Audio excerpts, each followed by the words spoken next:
Olá, time! Bem-vindos e bem-vindas a mais uma Pílula de Kotlin aqui da Xicoria Labs.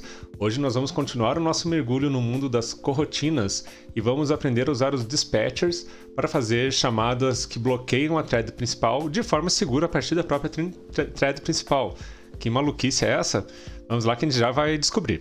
Hoje nós vamos trabalhar em cima do aplicativo de GhibliLib, que é o meu cliente que acessa a API do Estúdio Ghibli. E vocês já viram esse vídeo aqui já viram esse app em outros vídeos. Vou colocar o link aqui em cima, cantinho aqui, com a primeira parte, quando eu mostro como que a gente faz as chamadas API a partir da thread principal, a partir de uma thread secundária. Hoje nós vamos refatorar esse app adotando as coroutinas como solução para simplificar o nosso gerenciamento. Bora lá? Então, vamos abrir aqui o Android Studio e começar com a nossa primeira tarefa, que é adicionar as dependências necessárias. Nós vamos adicionar 4 dependências aqui no nosso módulo build do aplicativo, né? Então, são essas aqui, as dependências relacionadas às coroutinas, né, o core e coroutinas Android, e as dependências relacionadas aos objetos que têm ciclo de vida. Beleza, então aqui no nosso módulo build já está tudo pronto, eu fiz o sync ali e podemos continuar. Agora nós vamos lá para o nosso objeto repositório, nós vamos para o nosso objeto viewModel. Bom, esse app usa a arquitetura Android, usa alguns princípios usa o modelo MVVM. Então eu tenho um viewModel que mantém os dados aqui nesse atributo, um atributo FilmList, que é um Mutable Live Data, né? Então a primeira coisa que a gente vai fazer aqui no nosso viewModel é modificar o nosso método getAllFilms para transformar ele numa função suspend. Quem viu o último vídeo sobre coroutinas, ó, o link aqui em cima, aqui no cantinho aqui, por aqui mais ou menos, beleza. Quem viu o último vídeo, lembra que para transformar uma função numa função de suspensão, é só adicionar um modificador suspend. Repare aqui que o compilador já está reclamando do init porque ele precisa chamar de um escopo diferente, a gente já vai corrigir isso. Agora nós vamos colocar o nosso método que carrega os dados, né, o nosso load data, que acessa o repositório e carrega os dados na nossa lista aqui, dentro de um bloco try-catch. Então a gente começa digitando try, ele vai abrir uma primeira chave, e aqui a gente vai digitar o catch para pegar o nosso erro aqui. Vou deixar ele marcado aqui, a gente já vai voltar preenchendo. Então, primeira coisa, nós pegamos esse comportamento aqui e movemos para dentro do bloco try. O que faz esse comportamento? Ele instancia o repositório, ele chama o método loadData e atribui esse valor, posta esse valor no nosso objeto FilmList. Então, a mesma coisa que ele estava fazendo antes, a gente não fez nada diferente aqui. A única diferença é que ele está rodando dentro do bloco try para a gente ter nossa proteção caso ocorra algum erro. E aqui no bloco catch, nós vamos pegar um erro do tipo filmLoad error. E aqui você vê que o compilador já está reclamando porque o nosso filmLoad error ainda não existe. Mas vamos criar ele aqui dentro. Alt Enter aqui para ele abrir as nossas opções. E vamos criar a classe. Vamos fazer aqui nessa classe mesmo, no nosso arquivo de base, ele fica fora da classe do viewModel, mas ele pode ficar no mesmo arquivo. Essa é uma facilidade do Kotlin. E aqui nós vamos passar temos que passar dois parâmetros, né? O primeiro vai ser um override para sobrescrever o atributo que existe na classe mãe dele. Override valMessage, que é uma string, né? É a nossa mensagem do erro. O segundo atributo vai ser a causa, que é um objeto do tipo throwable. Mas isso aqui ainda não é suficiente para a gente criar uma classe de erro. Uma classe throwable, né? Então a gente vai herdar de throwable.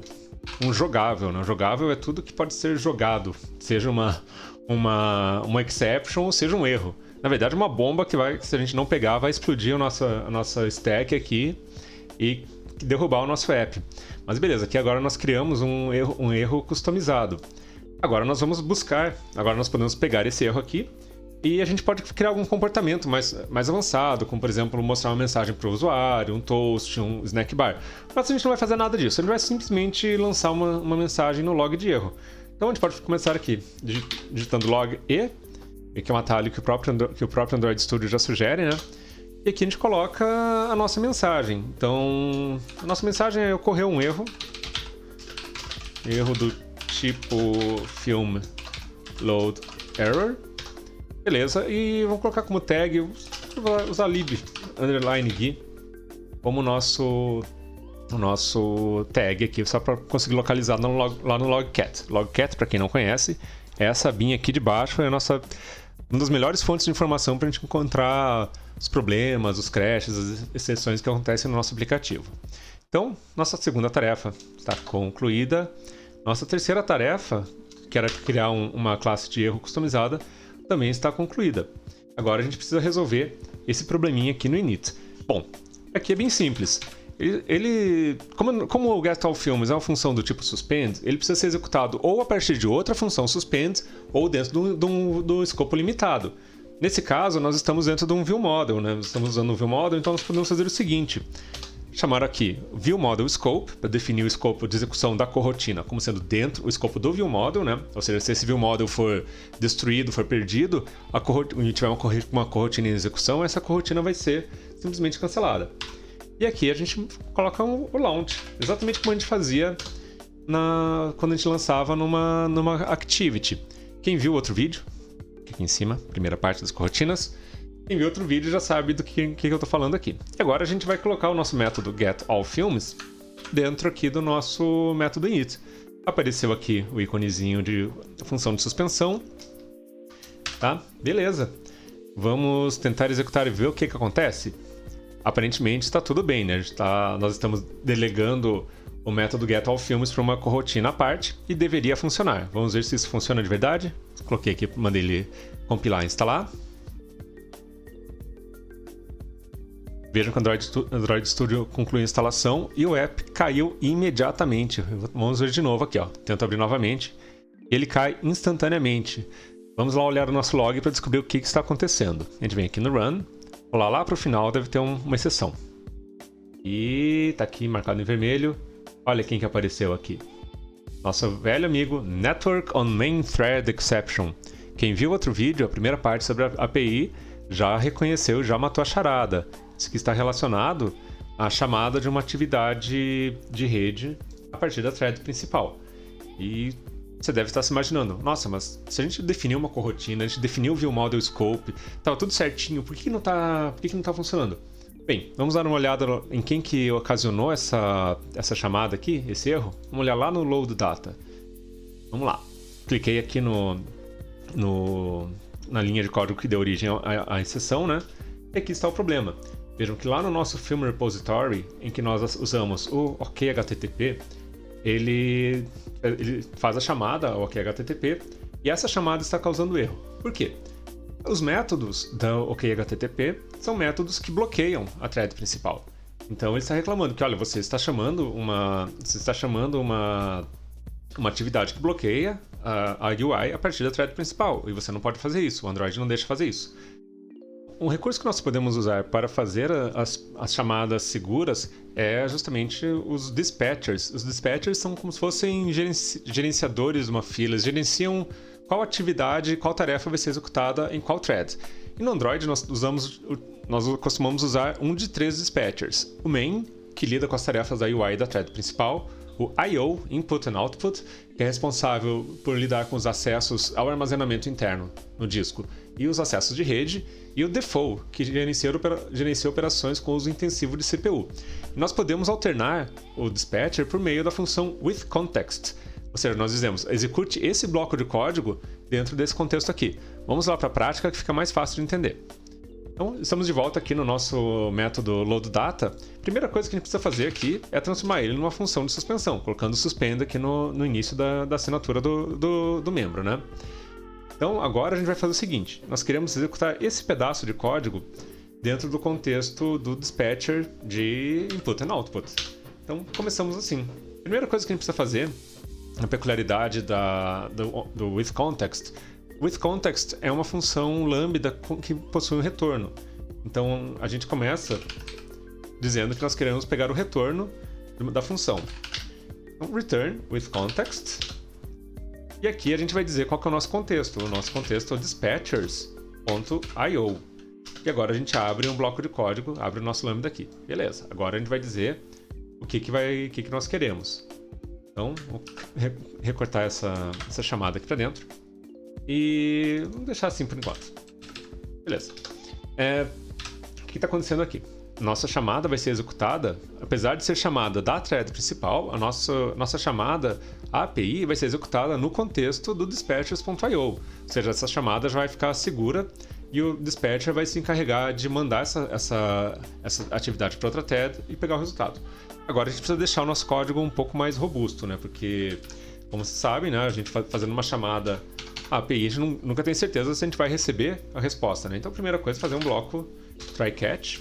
Vou deixar ele aqui para a gente conseguir pegar algum erro que venha a acontecer. E dentro do try, deixa eu só subir um pouquinho, porque isso deve estar quase fora da tela, né? Dentro do try eu vou colocar a nossa chamada e trazer o nosso resultado. Beleza, tá alarmando aqui de monte, mas isso aqui já vai limpar. E a gente quer pegar qualquer coisa que aconteça, seja um erro, seja uma exceção. Então a gente vai dizer que pegue qualquer throwable. Se pegar o throwable, o que a gente faz? Lança o nosso... throw, né? Nós jogamos o nosso film load error, o erro que nós criamos lá no começo. A gente pode colocar uma mensagem aqui, erro ao carregar. E aqui é a nossa causa. Legal. Agora a gente já está quase pronto o nosso bloco aqui de código, né? Só precisa melhorar umas coisinhas aqui. Por exemplo, eu estou interessado no atributo films, né, que é a nossa lista. Vamos ver aqui a função parse. É a lista que é o resultado do parseamento dos dados que vieram lá da API. Então eu posso vir aqui, posso tirar essa última linha e tirar a última linha aqui. E aqui no result dizer que eu quero o resultado, estou interessado no films. E eu tiro essa declaração da variável result, porque essa variável não é mais realmente necessária. Beleza, agora a gente já tem já tem a nossa atividade aqui, e o retorno dessa operação aqui vai ser justamente a nossa lista de filmes. Vou colocar um safecast, só por via das dúvidas, né? Nós queremos que isso venha como um array list de filmes. Mas a gente tem que deixar a possibilidade de ele ser nulável, né? Porque vai que veio vazia, não conseguiu preencher. Recebeu a resposta, deu erro na resposta. Então a gente diz aqui que o nosso resultado, nosso list vai ser um objeto nulável. Legal. Agora a gente já consegue recuperar esses dados executando numa thread à parte por meio do nosso amigo dispatcher. Fechamos aqui as nossas atividades no repository. Podemos voltar lá para o viewModel para fazer os últimos passos aqui. Essa função que a gente vai criar agora vai ficar um pouquinho solta, não vai fazer muito sentido nesse momento, mas numa próxima sessão ela vai fazer mais sentido. A gente vai criar uma função do tipo suspend lambda que vai executar um bloco de código ali dentro. Se você não sabe o que é uma função suspend lambda, vou colocar aqui em cima o link para o videozinho que eu falei sobre isso. É um recurso bem interessante e ele nos ajuda a lidar com tarefas repetitivas. Então eu vou colocar aqui, ó. Eu vou começar declarando uma private uma função com o nome de launch data load, e ela vai receber como argumentos um bloco de código do tipo suspend. Então, suspend recebe uma função de suspensão aqui, que retorna um unit. Legal. E aqui eu vou dizer que ela vai executar uma função dentro do escopo do viewModel, né? Então, viewModel scope.launch. E eu vou executar esse bloco de código aqui dentro. O que acontece aqui? Ela recebe um bloco de código que tem que ser uma função do tipo suspend com retorno unit, né, sem retorno. E vai lançar dentro do escopo do viewModel e vai invocar esse bloco de função aqui, esse bloco de código aqui. Eu posso ter alguma coisa antes, por exemplo. Posso ter alguma coisa depois. Mas o importante é que ele vai executar esse bloco de código dentro desse escopo limitado aqui. Beleza. Prometo que vai fazer sentido um dia. E agora a gente vem aqui no nosso método init. Ao invés de dizer aqui que precisa executar dentro do ViewModel Scope, a gente simplesmente chama o nosso Launch Data Load passando a função getAllFilms, que é o gerenciamento do scope em que ela vai rodar já está aqui definido na nossa função Launch Data Load. Então, nossa sexta atividade está concluída e eu acho que aqui no ViewModel era isso. Podemos voltar lá para Main Activity. E a última coisa que falta é tirar a chamada ao método init de uma thread paralela. Ou seja, a gente vai simplesmente dizer, ele executa o ViewModel init na thread principal. Então, vamos só repassar aqui. Quando a nossa atividade for criada, ela vai mostrar a barrinha de progresso, o spinnerzinho de progresso, vai inicializar o nosso ViewModel e depois ele vai observar as alterações na lista do ViewModel, configurar o Recycler View e tudo mais. E se tudo der certo, ele vai esconder a barrinha de progresso. Vamos lá testar o nosso código, testar o nosso app. E veja que nós tivemos sucesso. Conseguimos carregar os dados da API sem nenhum problema. Vamos fazer um teste aqui. Eu vou colocar o emulador no modo avião, fechar o aplicativo e abrir novamente.